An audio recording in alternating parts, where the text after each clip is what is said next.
Yeah, I think one of the things that's often easy to miss and to forget when we look at the history of U.S.-Iran relations is the fact that it hasn't always been as acrimonious as it has been during the last 40 years. In fact, these are two countries that have a surprisingly long and rich and fascinating history with each other, one that dates back a couple of centuries, actually. Throughout the 19th century, early 20th century, these are two countries that looked at each other with a lot of warmth and mutual admiration and fascination.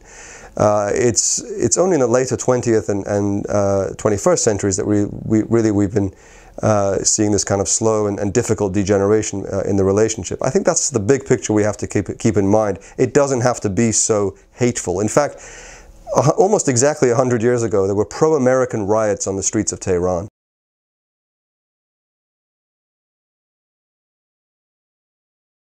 You know, as early as the 18th century, some of the very first American newspapers published in the American colonies were fascinated by the Persian Empire. Throughout the 19th century, you had American missionaries going to Iran. In the late 19th century, a lot of Iranian reformists were absolutely fascinated by the United States and its as a sort of constitutional democracy, and saw it as a model for the development of Iran.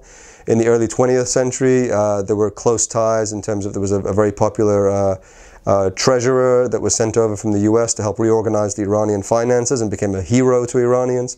And in 1919, Woodrow Wilson's very vocal opposition to British policy in Iran precipitated, as I said, pro-American riots in Tehran.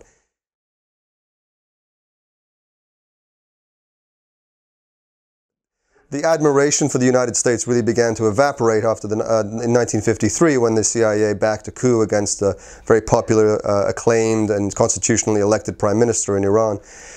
In the decades that followed, the U.S. increasingly gave support, though not always unqualified support, but increasingly support to the Shah of Iran, the last king of Iran, who became increasingly dictatorial in his rule.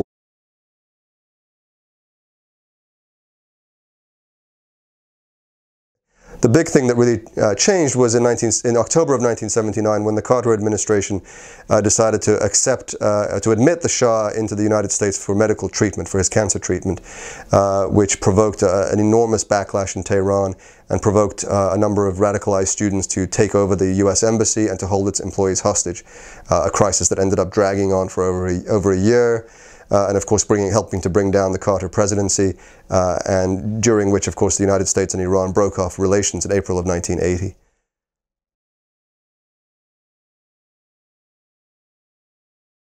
I think there's a tendency to think of the last 40 years as sort of cataclysmically and uniformly hostile between the two countries, and it hasn't always been that way. Ironically, in the 1980s, when the Iranian Revolution was at its most revolutionary, at its most radical, the United States was probably probably more keen than it ever has been until perhaps the Obama administration, more interested in developing rapprochement of some kind with the new revolutionary authorities.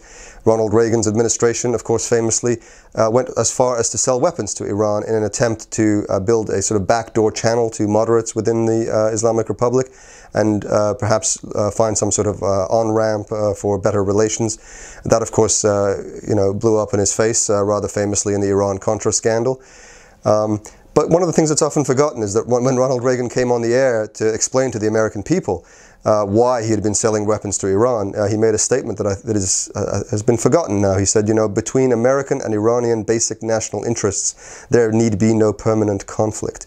He described the Iranian Revolution as a fact of history. That's the kind of language we haven't heard much of from American presidents since Reagan.